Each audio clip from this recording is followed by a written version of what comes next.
नमस्कार। मैं राजनीतिक परिवार में पैदा हुआ। जब मैं छोटा सा था 1980 में प्रियंका और मैं घर में लेई बनाते थे, रात को निकलकर पोस्टर चिपकाते थे। चुनाव समझता हूं। 20 साल से मैं स्वयं चुनाव लड़ रहा हूं। पोलिंग कैसे होती है, पोलिंग बूथ कैसे मैनेज किया जाता है, वोटर लिस्ट, फॉर्म 17, ये सब मैं गहराई से समझता हूं। कुछ समय पहले हमें दाल में काला लगा। चुनाव के नतीजे आते थे, मूड एक तरीके का होता था, रिजल्ट दूसरे तरीके का। मुझे याद है उत्तराखंड में हम चुनाव हारे। बाद में मैंने कैंडिडेट से पूछा कि जहां रोड शो हुआ था वहां जाके देखिए हमें कितने वोट मिले। हजारों लोग आए थे, पोलिंग बूथ में किसी ने वोट नहीं किया। यह असंभव था, यह हो ही नहीं सकता। उसके बाद छत्तीसगढ़ और मध्य प्रदेश के रिजल्ट, हमें लगा कुछ ना कुछ गलत हो रहा है। 2018 में मध्य प्रदेश में चुनाव होता है, हम जीतते हैं। हमारी सरकार चोरी हुई थी। 2023 में चुनाव होता है, मैंने अपने आंखों से भारत जोड़ो यात्रा में देखा, भयंकर एंटी इनकम्बेंसी, और हमें 65 सीट मिलते हैं। इम्पॉसिबल, हो ही नहीं सकता। और फिर महाराष्ट्र में पहली बार हमें सबूत मिला।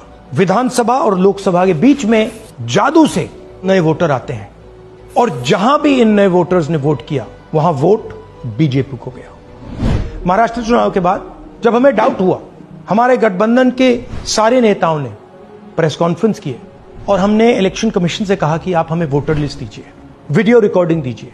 इलेक्शन कमीशन ने मना किया। ना उन्होंने हमें वोटर लिस्ट दी और ना उन्होंने वीडियो रिकॉर्डिंग दी।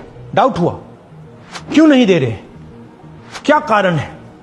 तो हमारे दिमाग में सवाल उठा, क्या इलेक्शन कमीशन बीजेपी की मदद कर रहा है? क्या इलेक्शन कमीशन ही इलेक्शन को चोरी करवा रहा है? इसके बाद हमने एक टीम सेटअप की और हमने उन्हें कहा कि आप जाइए, एक कंस्टिट्यूएंसी में जाके ढूंढिए, सच्चाई ढूंढिए, किस प्रकार से चीटिंग की जा रही है, किस प्रकार से यह काम किया जा रहा है और कौन कौन इस काम को कर रहे हैं। सबसे महत्वपूर्ण बात यह है कि इलेक्शन कमीशन डिजिटल डेटा नहीं देता है, फिजिकल डेटा देता है। मतलब लाखों कागज में वोटर लिस्ट दे देगा, मगर डिजिटल वोटर लिस्ट किसी को कभी नहीं देता। क्यों नहीं देता? कारण क्या है? कारण है कि अगर डिजिटल डेटा मिल जाए तो इलेक्शन कमीशन की सच्चाई पूरे देश को पता लग जाए। हमने टीम को बताया, मैंडेट दी कि आप जाके चेक कीजिए, आप 5-7 सीटों पे पता लगाइए कि चीटिंग हुई, और अगर हुई तो कैसे हुई। टीम ने हमें एकदम बताया कि 5-7 सीटों पे काम किया ही नहीं जा सकता। क्यों? मैंने उनसे पूछा क्यों नहीं किया जा सकता। उन्होंने मुझे ये कागज दिखाए। ये जो कागज हैं, ये एक लोकसभा के कागज नहीं है, ये एक विधानसभा के कागज है, और इन कागजों को हमने मैन्युअली सॉर्ट करना पड़ा।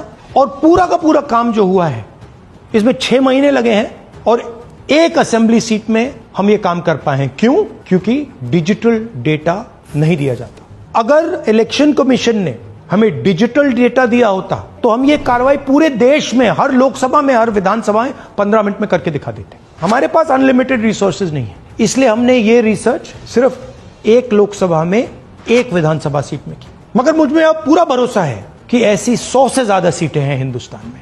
जो यहां हुआ है उन सीटों में भी हुआ है।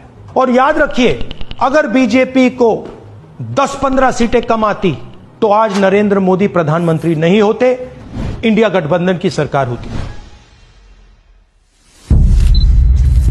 जांच ने 5 तरीके की चोरी पकड़ी है। डुप्लीकेट वोटर, जिसका मतलब एक वोटर के नाम वोटर लिस्ट में अनेक जगह आ रहे हैं।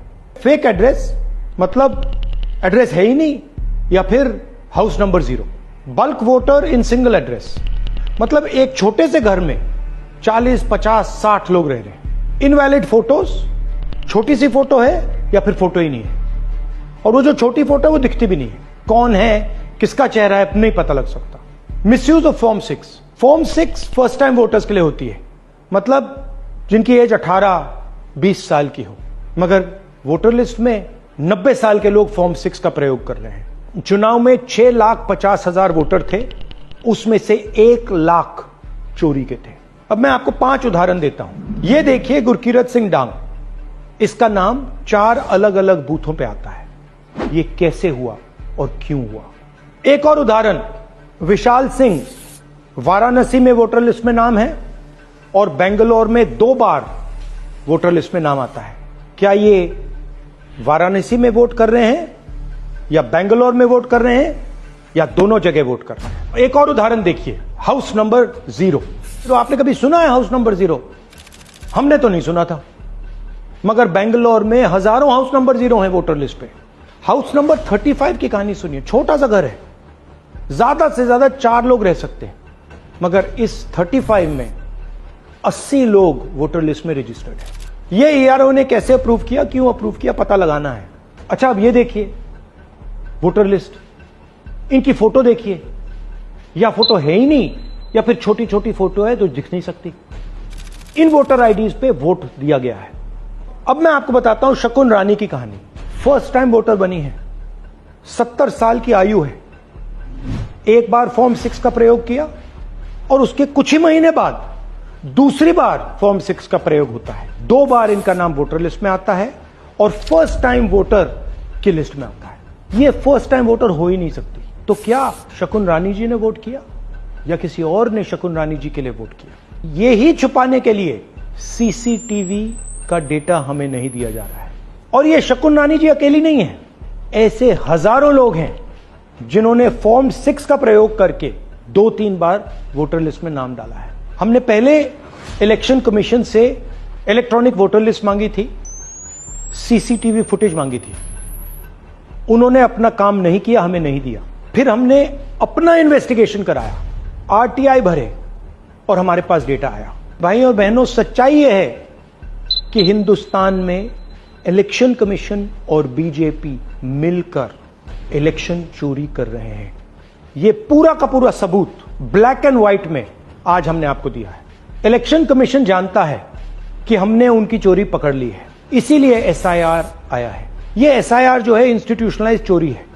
इलेक्शन कमीशन खुलकर बिना डरे बीजेपी के साथ मिलकर चोरी कर रहा है। और ये जो एसआईआर है, इसका लक्ष्य गरीबों का जो हक है, उनका वोट जो है, उनसे चोरी करने का है।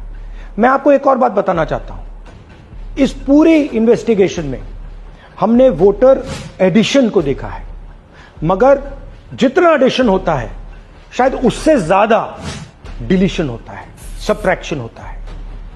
तो यह सिर्फ एक मेन तरीका हमने पकड़ा है, दूसरे तरीके पे हमने इन्वेस्टिगेशन की ही नहीं है। मैं इलेक्शन कमीशन और इलेक्शन के ऑफिसर्स को साफ कह रहा हूं, आप जो कर रहे हो गलत कर रहे हो, यह ट्रीजन है, देश के खिलाफ है।